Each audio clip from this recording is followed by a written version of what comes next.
My name is Bhooma Aravamuthan, and I'm a pediatric neurologist and neuroscientist at the Washington University School of Medicine in St. Louis, Missouri. My clinical and research focus is on dystonia in people with cerebral palsy. Together with the Cerebral Palsy Research Network, we are so proud to bring you the community's voices as they describe their journeys with dystonia and cerebral palsy. But before we hear their stories, I want to talk to you a little bit more about why we're sharing them. Dystonia is formally defined as voluntary movement-triggered overflow muscle activation. So what does that mean? The way I describe dystonia to families is that every time you try to move or someone tries to move you, a part of your body that you did not intend to move moves out of your control. In addition to movement triggers, dystonia can also be triggered by stress or excitement. Now, you might be able to tell by these descriptions that dystonia is variable. It can be there sometimes and not there at other times. At least in part because dystonia is variable, dystonia is frequently underdiagnosed, and dystonia underdiagnosis is a big problem.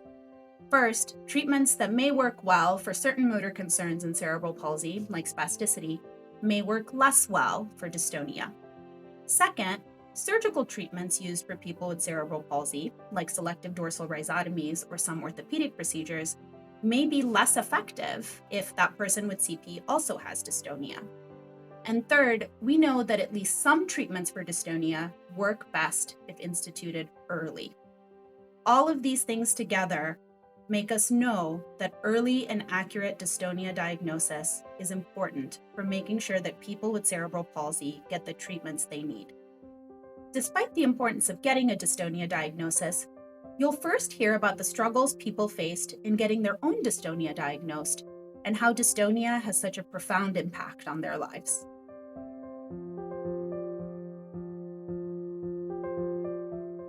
Hi, my name is Jill Chambers, and I am here to talk to you a little bit about my experience and my son, Sean's experience with dystonia. I'll just say from the outset, I would love to have had Sean here today to be a part of telling his story, but his speech is very dysarthric, so he's very difficult to understand if you're not familiar with his speech. And honestly, this was such a difficult time in his life. I know it would upset him to talk about it. 20 years ago, we were in the thick of a dystonia diagnosis. We had access, through friends of friends, through our doctor's friends, to a specialist, a movement specialist in LA, in Southern California. And at some point in time, he just said, "Oh, that's dystonia." And that was sort of a new term to me, new term for us. I didn't understand the difference between dystonia and CP or spasticity. And actually getting the diagnosis was a huge relief because at least, we had a name for what was happening. My name is Paul Stantis. I'm 62 years old. My CP occurred at birth, as I'm aware it occurred with a lot of instances of CP. I actually don't recall learning I had dystonia until I was in my mid-50s, and that was only through indirect conversation with other people. Recently, I have found out that dystonia can be a component of CP.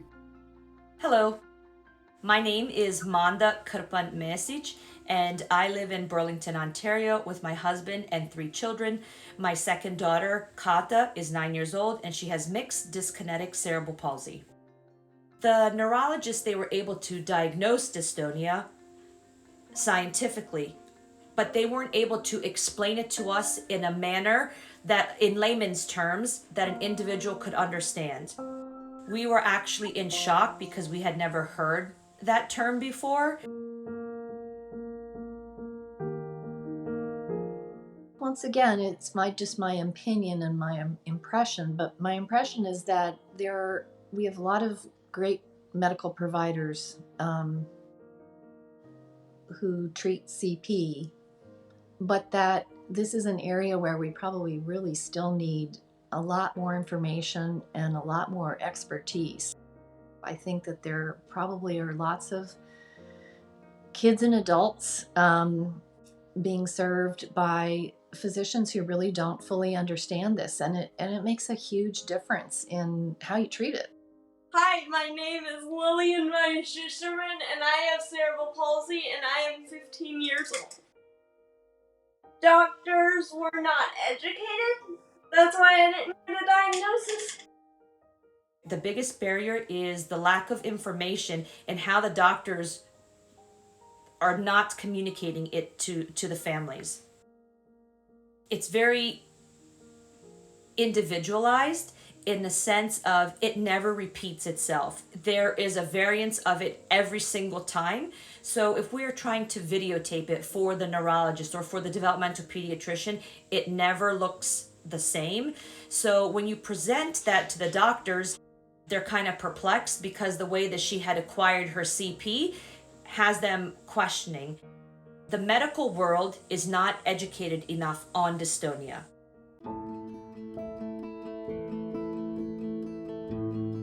Hi, I am Danielle Tinsley, and this is my daughter, Lauren Bell. She sometimes gets frustrated because, like, she'll cry or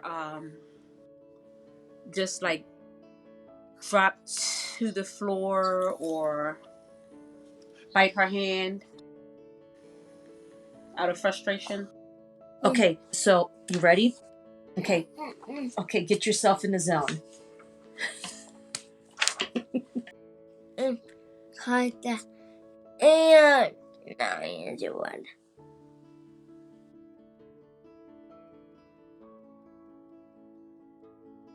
I'm tired of doing stuff. So learning activities and all different types of stuff. So you were saying that visually, you mean like when you see a number on the board, it's hard for you to think about it because you're having your dystonia, right? Yeah. If I see them to my dystonia acting up, I can't think about it. Oh, additionally, so if you see something and your dystonia is acting up, you can't think about that, right? Yeah. Okay. By Kata having dystonia, it has impacted our lives tremendously. And when I say our lives, it's not just me, it's my husband, it's my other children, it's distant family members such as grandparents, aunts, and uncles, and additionally her friends, all of her caretakers at school, in the sense of you have to be near her at all times because you don't know when she's going to have a dystonic episode. You don't know if she's going to fall. She's fallen a few times to the point where she's had to go to emergency room. You know, she's had concussions, she's had bumps and bruises and stitches. So I would say safety is the most difficult thing in terms of Kata's dystonia affecting our lives in general. When my parents are carrying me, it is very, from place to place, it is very hard for me to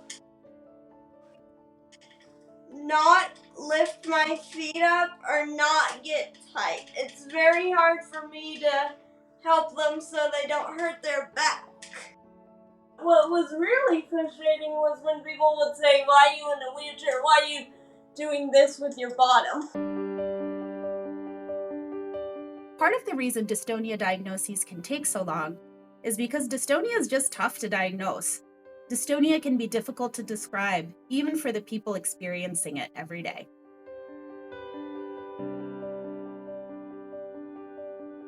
Okay, so Kata, how would you describe what your dystonia looks like? It looks weird. It looks weird. Now, can you control your body when dystonia comes? No. No. Okay. How I would describe how it looks like is, this is hard to describe. So when somebody is lifting me, like carrying, sometimes my feet will go up. It looks like they're up in the air.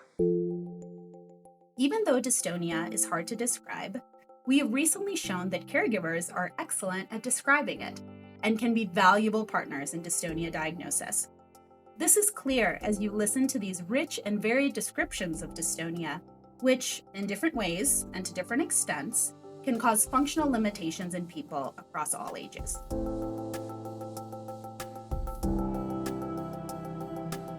It seemed like a gradual onset.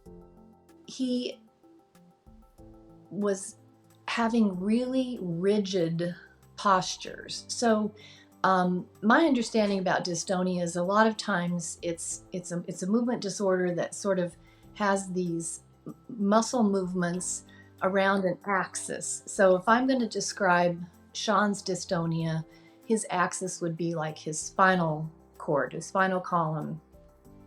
And we started to see these kind of odd writhing motions in a direction almost like corkscrewing. So the first thing is his hands would come up and his neck would turn, and the part of his whole torso would just get rigid. So if he were not sitting in his chair with a seat belt, he would essentially just be like straight. He would not be in a seated position with his hips creased. The more he tried to move, the worse it got. I guess I always felt I was different. It wasn't really a subject of discussion around my house. What people will notice with my dystonia, and what I notice, is head shake.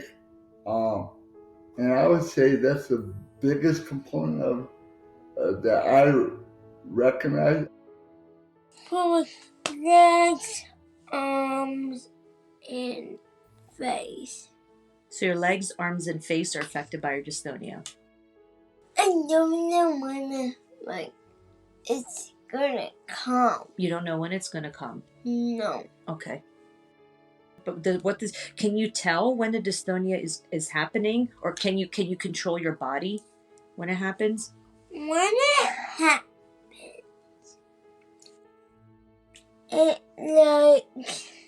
it something triggers it. Yes, something triggers it. Yeah, but we don't know what, right? Yeah. So can you control your dystonia when it happens? No. No. The physical aspects of Kata's dystonia are short, jerky movements that happen globally all over her body, in the sense of her arms will jerk out, her legs will thrust, her face will it almost looks like a scary face when she makes it, and there's some posturing in her neck. Again, when anybody touches my body, I will either tighten up or lift my feet up.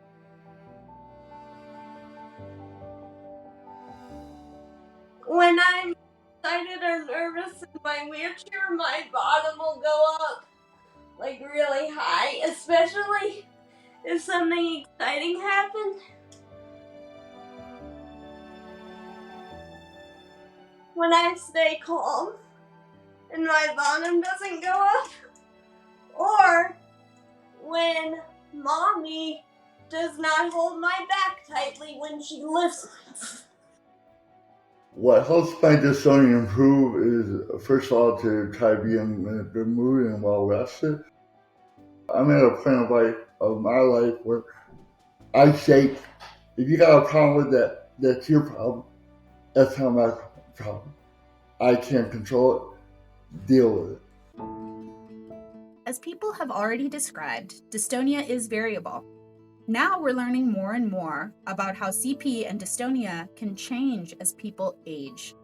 Let's listen to these descriptions of how CP and dystonia can change with time.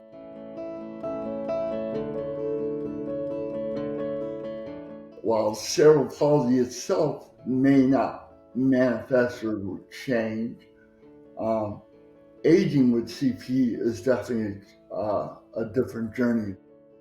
It's kind of accelerated. So if you slow down with cerebral palsy, the spasticity gets even tighter. So you really have to work to maintain whatever functionality you are currently having. Maybe when he was 15 or so, this pattern was starting to develop, but it was subtle and it was getting worse.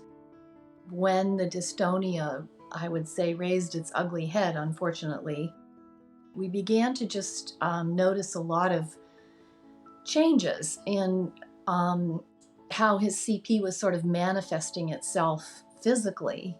And what seemed to be kind of issues with spasticity was changing. And that's always a surprise, I think.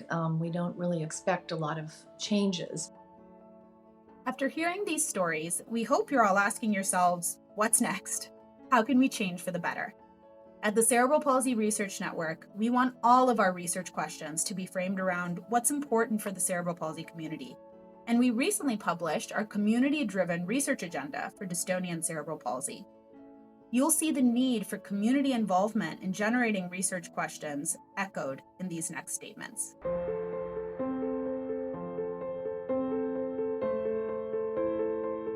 I would like to see like more therapy that's like physical therapy, or maybe different ways to deal with pain. So I think the diagnosis of dystonia is very complex. I think, as I said, in the time period between when my son was diagnosed and now, I think in general, we've probably made a lot of progress in really kind of being able to untangle those threads of what exactly is dystonia and what is spasticity and even athetosis. Fingers crossed that we do start to develop not only a better understanding of dystonia and distinguishing it from spasticity and other components of CP, but to develop some more treatments. One thing that I would love for this world to do is do dystonia-specific studies. Open the gates to include the children that have dystonia, because there are no interventions. For instance, with our daughter, we've tried baclofen, we've tried Sinemet, but at the same time, the doctors have told us, well, we don't know if it's going to work. In the future, I hope that the research for dystonia is framed around what do parents and families need?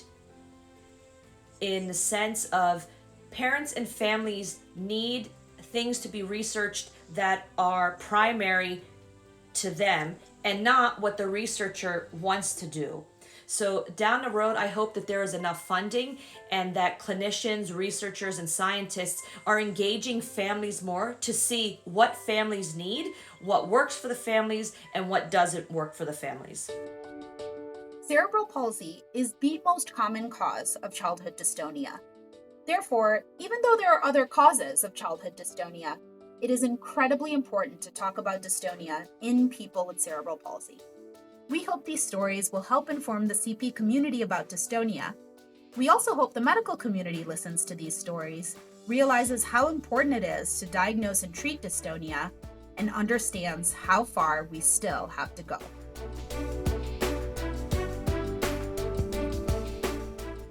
It's a lack of control that I feel like I want to get control of. Like, I would like, for CP2, I would love a robotic device. Or a robotic suit. Yeah, so I could walk by myself pretty much. I don't want the robot to do most of the work. I want to do as much of the work as I can. So figure that out with technology. Do you have any comments about, just dystonia in general? Yeah. When I say we fight back. We fight back. That's a great idea. Do you have any ideas? Come up with more medicine, more solutions. Ah, so when you say fight back, you say come up with more medicine, more solutions. Yes. It's a great idea. Yeah. they can fight back to us. We'll fight back to them. So you said dystonia can fight you, but you're gonna fight back even more? Yes. Mama is so happy that you can help to advocate, to explain about Mama. what dystonia does.